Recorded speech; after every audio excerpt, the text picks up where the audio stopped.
What you are seeing now is quite normal. These contrails are the trademark of high-altitude aircraft since the close of World War II. You notice that the condensation disappears fairly quickly, much like your breath on a cold winter day.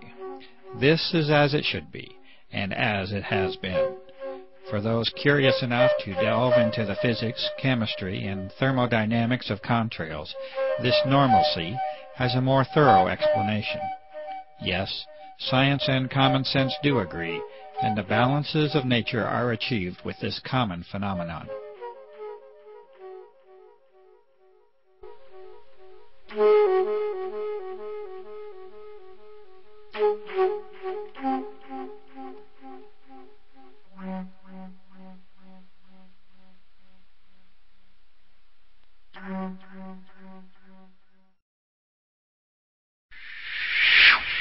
And now we must take a different turn, a turn to explore an unusual world that now surrounds us, and yet a world that many of us remain unaware of.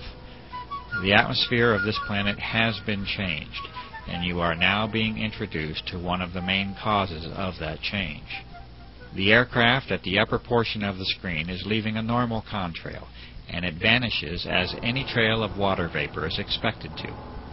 But beneath it you see an aircraft emission that is stationary, thick, continuous, and persistent, and it must eventually be concluded that it is not primarily water vapor.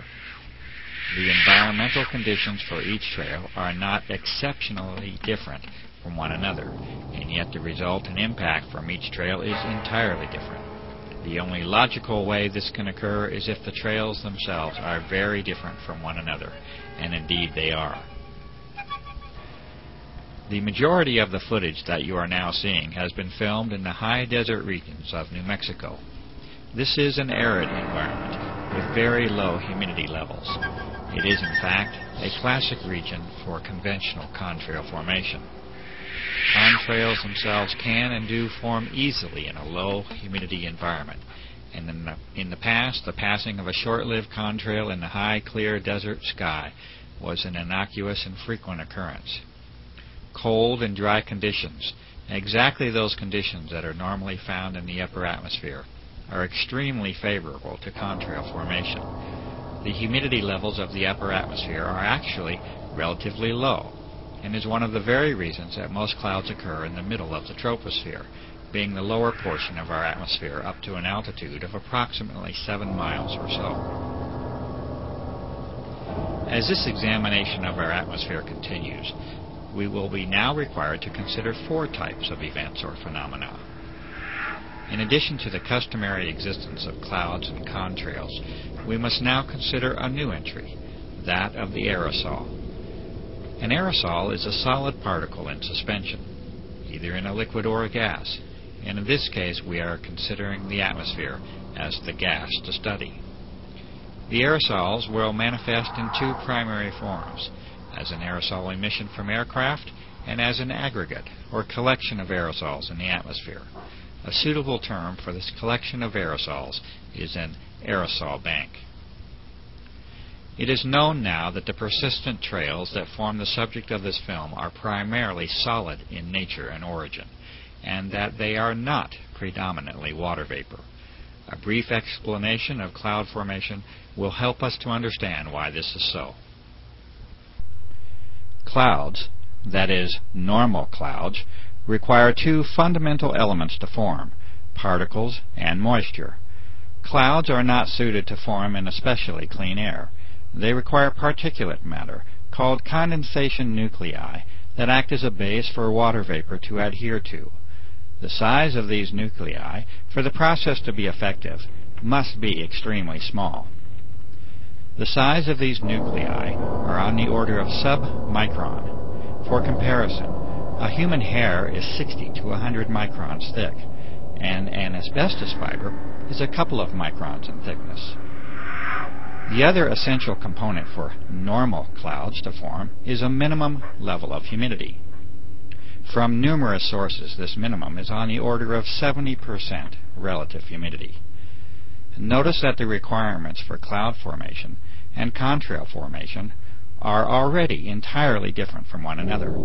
This is because they are entirely different phenomena based upon entirely different physical principles.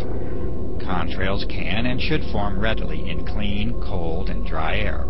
Normal clouds, on the other hand, require higher moisture levels and a particulate or aerosol base from which to develop. The radical transformation of our sky as a direct result of aircraft activity now forces us to address an entirely new set of conditions. Aircraft are now repeatedly dispersing materials into the upper atmosphere at flight altitude, roughly from 35,000 to 40,000 feet. These materials expand rather than evaporate, and they usually transform into an unsightful haze that over the recent years has decreased our general visibility down to ground levels. One of the remarkable facts is that this commonly now occurs at very low levels of relative humidity, on the order of 30 to 40%, instead of the 70% or greater that is associated with cloud formation. And so we know now that these are not clouds in any conventional sense.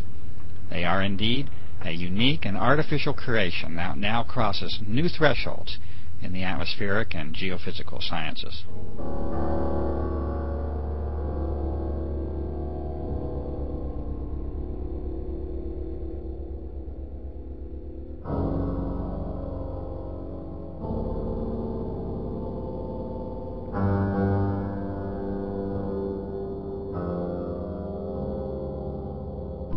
There is one way that such a transformation can be made, and that is with the introduction of vast quantities of an extremely small, water-loving metallic salt at flight altitude. This transformation cannot be achieved with water vapor alone, and the emissions under examination are indeed not water vapor. They are solid, and they are well entrenched into your air supply. These important conclusions are at the very heart of the aerosol operations that are being disclosed here. These fundamental changes in the very atmosphere that we breathe have a fundamental impact upon the life of this planet, and these aerosol operations have many potential applications that reduce the sanctity of that life. These operations are being conducted. They are being conducted without your participation or your informed consent. They are affecting your life, the lives of those you know and love, and the very life of the planet itself.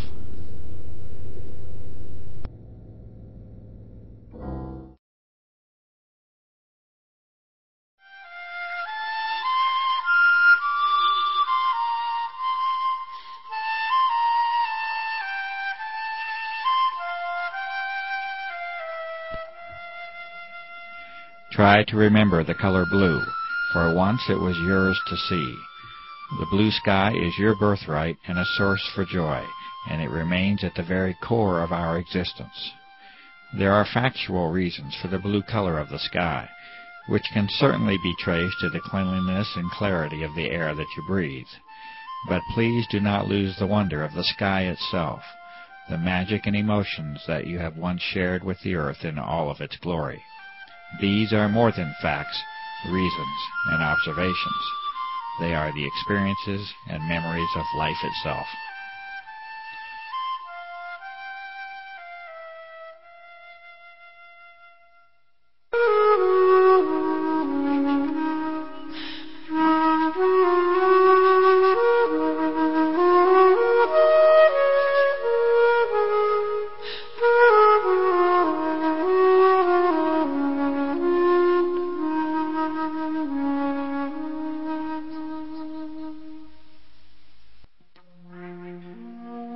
You can no longer see blue now. at least not in the same way that many of us know and remember.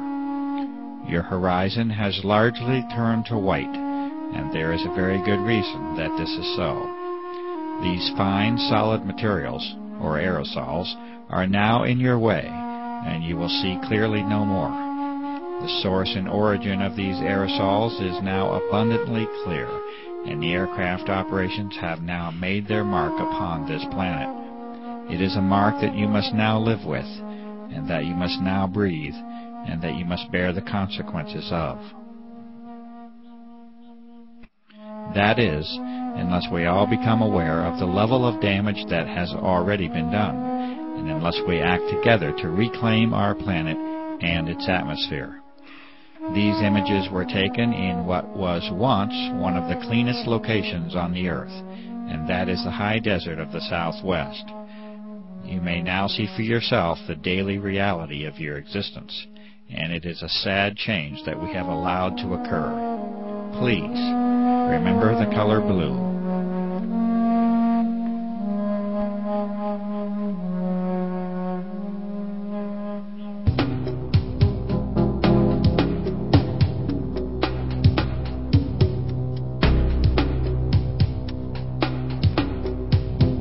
In the early part of 1999, a website under the name of www.carnicom.com was created to call attention to the unusual events and effects surrounding aircraft activity over the southwestern desert skies of the United States. The developer of that site was a generally quiet and conservative former federal employee with no political or environmental notoriety. Within a matter of days, it was apparent that this site was immediately drawing attention from a broad host of high-level government and military agencies, defense contractors, research organizations, chemical and pharmaceutical companies, and health organizations. This interest was documented on this same site for a period of several months, by which time an obvious pattern of monitoring the developing research was apparent. Over the next few years, a glaring disparity had evolved. On one hand, a high level of monitoring of documentation, sampling methods, research, analysis, and disclosure efforts was now documented. On the other, a campaign of continuous dismissal of the significance of the issue and a refusal to investigate was conducted by those very same visitors. You are now seeing a small sample of these frequent visitors and monitoring agencies and companies, such as the Pentagon, multiple Air Force bases, the United States Senate, aircraft manufacturers, pharmaceutical and drug companies, national security, intelligence and emergency agencies, weapon and defense system contractors, research organizations, and the media. The United States Air Force is now on public record as declaring that the entire subject of this documentary is a hoax. This assertion was first made by Lieutenant Colonel Michael K. Gibson in August of 2000, when he stated that, quote, "The chemtrail hoax has been investigated and refuted by many established and accredited universities, scientific organizations, and major media publications," end quote. This assertion was later escalated when Colonel Walter M. Washabaugh in 2001 repeated verbatim the previous declaration. Colonel Washabaugh also did not opt to provide the detailed list of the refuting parties. Chart.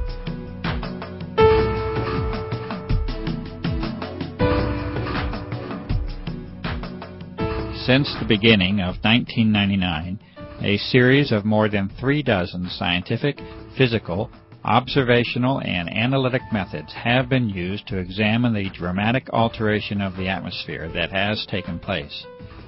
These tests have been conducted with much labor, time, and expense. They have been conducted with very limited resources and equipment, much of it requiring original construction, development, or modification. What follows is a partial presentation of these sampling methods. The diversity and thoroughness of examination is apparent in the work that has now spanned more than 5 years. The officials and authorities have not attempted to replicate these testing methods, at least not publicly. They have not reacted to the results in any formal fashion, and they have not tangibly responded to the many calls for public inquiry and investigation that have been made. The methods and results of all testing procedures are available on the website www.carnicom.com. And this research represents a substantial body of information that may be helpful in interpreting the designs and motivations behind the aerosol operations. Essentially, the method is one of reverse engineering for a global covert operation, and there is no limit to the work that remains to be done. These findings, conducted for more than 5 years, are offered to the public in hopes that they are or will be of further value in unraveling what is undoubtedly one of the, if not the most extensive operation upon the planet, and the life of this planet in all of known history. These studies begin with an examination of contrails themselves, a very common and ordinary phenomenon involving the freezing of water vapor into ice and their subsequent dissipation through evaporation and mixing. The environmental conditions of formation are studied, the factors affecting the rate of dissipation, the role of humidity, and the expected location of formation with respect to the aircraft. All models that are developed are in complete agreement with the behavior of contrails as they have been observed since the introduction of high-altitude aircraft. Telephotos have been captured in the earlier phase of operations that directly show emissions from aircraft that are in complete defiance of any normal contrail formation. These unusual emissions are not a result of environmental conditions. They originate from the aircraft and can be shown in these cases to have no dependence upon even the engines of the aircraft. The level of incrimination attached to these photographs appears to have forced the development of more sophisticated methods of delivery. An education of the 4 main components, contrails, aerosols, clouds, and aerosol banks, is now required to interpret the environmental impact of these operations. Meteorological studies of contrail formation and cloud formation have been made. The effect of the emissions and aerosols upon sunlight reduction have been made. Visibility standards and their reduction from a maximum of 40 to 10 miles have been called to attention. A study of pH, or of acid and alkalinity level, of rainfall has been conducted by a network of concerned citizens across the country. Halo measurements of the index of refraction are included. Highly unusual statistical results are present in the vast majority of these studies. HEPA, or high-efficiency particulate air filters, have been used in various states to directly filter the outdoor air in repeated tests. HEPA filters will collect materials down to the submicron size, and a variety of unusual physical materials have been collected. Several classes of material have been repeatedly identified using a variety of collection methods. Some of the materials found include the repeated presence of unusual filaments, a gel formation, crystals, and powders. Particle count studies have been conducted using data directly from the highest quality monitoring stations from the New Mexico Environment Department. Extraordinary levels of particulate materials have been directly observed and recorded using simple methods discovered by citizens across the country. These methods include the corona of the sun and extremely powerful lamps. Caution with the solar method is especially advised. These observations have been taken under the most ideal weather and air quality conditions, and they nevertheless provide alarming and direct evidence of the substantial changes that have occurred in our atmosphere. The unusual motion or dynamics of these particulates raises many avenues of energy exploration, including ionization and electromagnetic propagation. Rainwater samples have been distilled to concentrate any solid materials or particulates. Metallic-based materials are evident upon observation. The remaining samples have been allowed to evaporate and then have been examined under the microscope and photographed. Metallic crystal formations have been repeatedly identified, as well as fibrous and granular structures. a citizen has conducted a laser test of rainfall samples under controlled conditions to compare particulate levels. Unusual airborne filament samples have been collected from a variety of locations across the nation, as well as the globe. These fibers are highly unusual in their properties, and any claims of being simply spider webs cannot be substantiated.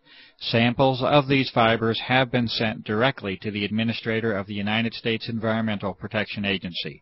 Subsequent observation of these fibers under the microscope produces disturbing results, including the occurrence of unusual biological components.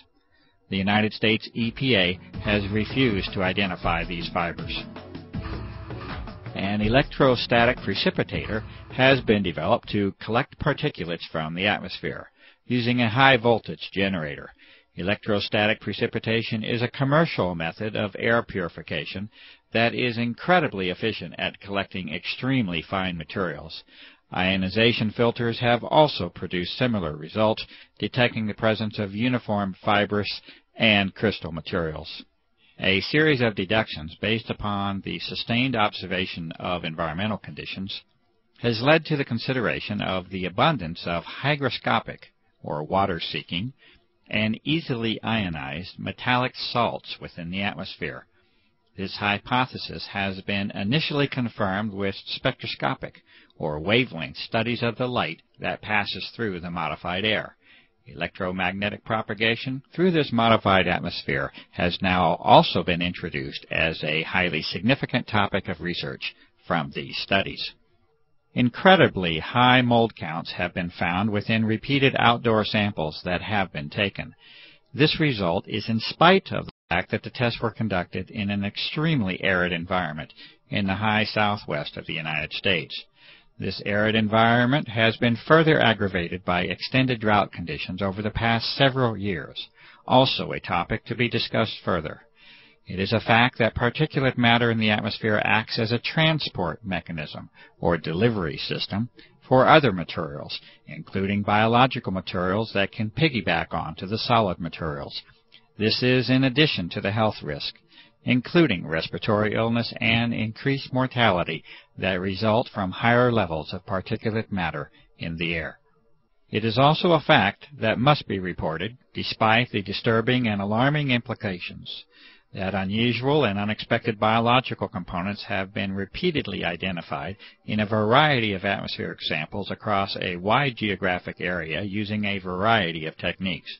These include the HEPA, electrostatic precipitation and ground sample methods referred to earlier. The fibrous material sent to the United States EPA is especially unsettling, as it was later shown to contain biological components under the review of a medical professional. The best analysis made under those circumstances, as well as with later independent studies, strongly suggests the existence of freeze-dried erythrocytes within that sample. For those who might think that biological aerosols have no precedent, it might be worthwhile to read carefully the documented U.S. Senate hearings held in 1997, entitled Examination of Serious Deficiencies in the Defense Department's Effort to Protect the Human Subjects of Drug Research, along with the contractors that are enumerated within that report. A variety of electromagnetic devices have been developed and used, including a sensitive Gauss meter, frequency generators, and resonant circuits. An extremely low frequency, ELF, and very low frequency receiver, VLF, has been designed and constructed, along with a suitable antenna. A magnetometer has also been developed to study variations in the Earth's magnetic field. This investigation has resulted from the plausible hypothesis that the atmosphere has now been modified into what is called a plasma state, or an electrified gas. Testing has produced a variety of indications that this hypothesis is indeed correct, and that the atmosphere is regularly being used for electromagnetic applications.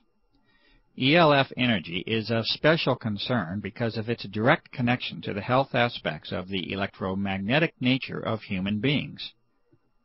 Artificial pulse energy appears to now have been detected on a variety of occasions, and evidence indicates that it is now a part of our unseen environment. Electrolysis methods have further confirmed the existence of unexpected ionizing metallic salts within our atmosphere.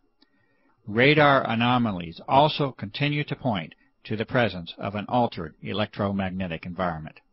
The testing and sampling methods and results that you have just witnessed are necessary due to the abject failure of the public environmental authorities to respond appropriately to the many claims for investigation that have been made by countless citizens. The responses of the so-called officials and authorities will soon become painfully apparent.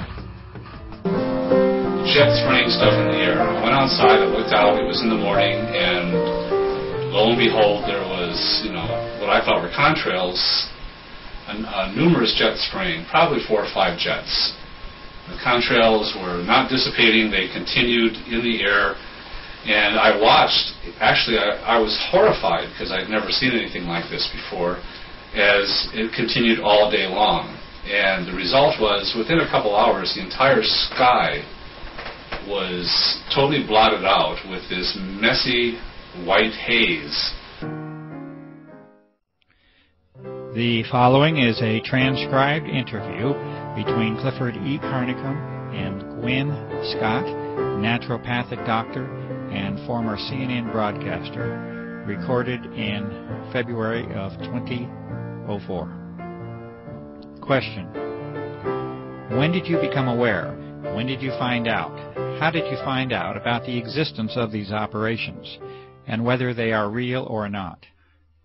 Response: well, it's interesting, because I realized that if I had been any place else on the planet, I might not have noticed.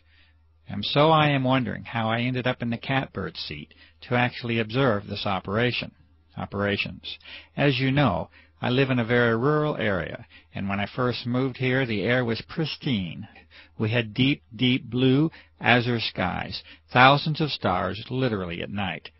Probably one of the least polluted air supplies in this United States, because New Mexico is a very rural state. Very few people, very little industry. It's one of the things that drew me here. So here I was sitting, reading in front of a 5-foot by 5-foot bay window one day, and I see these jets. I assume they're jets. They're high and they're going fast, and they're not leaving the little 2-inch things that I'm used to seeing. They're leaving those huge plumes through the sky that spread out, and by 3 or 4 in the afternoon, it's foggy. It's so thick I can't see the mountain range. I can't see anything. And it's been continuous and ongoing ever since, to the degree now that the skies are so degraded that we never see deep blue skies anymore. Stars at night are hard to find. Everybody is getting accustomed to the pale blue, often white skies that we live with. But I see them going over, and I've taken hundreds of photographs showing this is not your normal contrail that should dissipate. Question: you notice a distinct change then from the 1990 era? Response: distinct is not the word. Dramatic, devastating, you can pick out any adjective you want. It is dramatically changed, the atmosphere. Dramatically. Yes, extremely distinct. Question: you have a background in the world of journalism, and specifically broadcast journalism.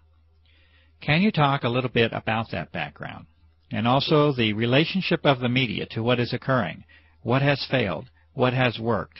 Any efforts that you have made to motivate the media to involve themselves in this, to cover this issue? Response: yes, well, you and I are friends now, so you know that I was in broadcasting for 30 years. I worked for all 3 affiliated networks, ABC, NBC, CBS, in many of the larger markets, and I culminated my career as an anchor at CNN and Headline News. So the medicine part of me was kind of going along as my passion, and so I made my living and had my career as a broadcaster. And any free time I had was spent studying the medicine, because that was where my true heart lay. So I have over the years a lot of really good contacts in some pretty high places in the media. But I would imagine pretty much everybody watching this will know there has been dramatic changes in the media. Who owns the media? The quality of human now being attracted into the media. In other words, Why are they there?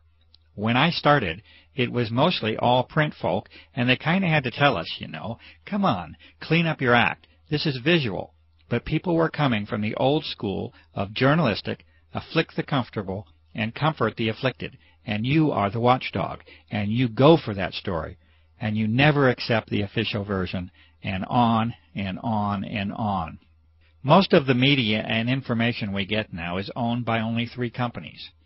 When they deregulated, the FCC deregulated, they allowed these huge, like AOL, Time Warner, to gobble up.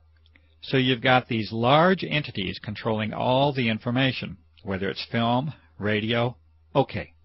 So the complexion has changed, and I would say the kind of person drawn into it, when it became a place where you could make a really good living, and people would go, oh, I know you, you're so-and-so. It drew people with different agendas. So you don't necessarily have the hardcore, old-fashioned, get the story. I don't care if my hair is a mess. I don't care if I'm dripping wet. There's a few out there still, but for the most part. So that's that. And yes, when this started, I called in every chip I ever had. I called a very good buddy at CNN, who really assigned most of the stories. He was very high, very interested. I sent him your website, a lot of your information. He was high, yay, shut down. And I never did get an explanation. As you well know, I contacted some of our local media people. The main anchor on the local station wanted to do a story, we thought, and we shot a lot of video of the activity. In those days, it was very obvious. Now it's a little harder. You don't have the mornings where you have the deep blue sky, and then the afternoon. You get the pale blue-white sky if you're lucky. And as you well know, that story never aired. Comment. I would consider that a fairly serious, dedicated effort by a media person, and yet we saw nothing come of it. Response. Nothing came of it. Exactly. As you well know, the USA Today, which is an international publication, did a story on it, but it was obviously with an agenda, basically poking fun at those goofy people who saw those things. I believe there was 1 or 2 credible people interviewed, but for the most part, the reporter started out with an agenda to sort of mock, make fun of those people who were seeing things in the sky. And if I had a dime for everybody else that they called, wrote, or begged, I could at least buy an ice cream cone. To no avail, just hitting a wall. Comment. And this was with all your connections. Response. This is with years of connections. It's unprecedented in my life. And I cannot name another story. People point to Watergate as this big watershed cover-up. I find that laughable. This, in my opinion, is the biggest story, and I approached many of my colleagues this way. This is the biggest story in recorded human history. You have an entire planet now covered with whatever, by whoever, and nobody's even acknowledging it. What the heck is going on, and how come we don't know? Question. That's the question. What could explain that level of refusal? Response. A few things, okay? A few things, to be fair. Fear. I saw that. Fear. Because the folks that get it know who's doing it, and they're afraid. Okay? They know it's something bigger than them. They know all the possibilities of who is able to put planes in the sky. That many, every day, 24/7. It doesn't take a nuclear physicist to figure out that it's not the guy around the corner. This is big. Comment. So even the journalist has that threshold that they're unwilling to cross. Response. Oh yeah. Afraid. And the few that are left who do catch on to it and say, wow, I want to do this story, like we were just discussing. They hit a wall somewhere, and I'm never told where it is. I don't know if it's the news director. I don't know if it's the station manager. I don't know who. But they hit that brick wall, and it goes away.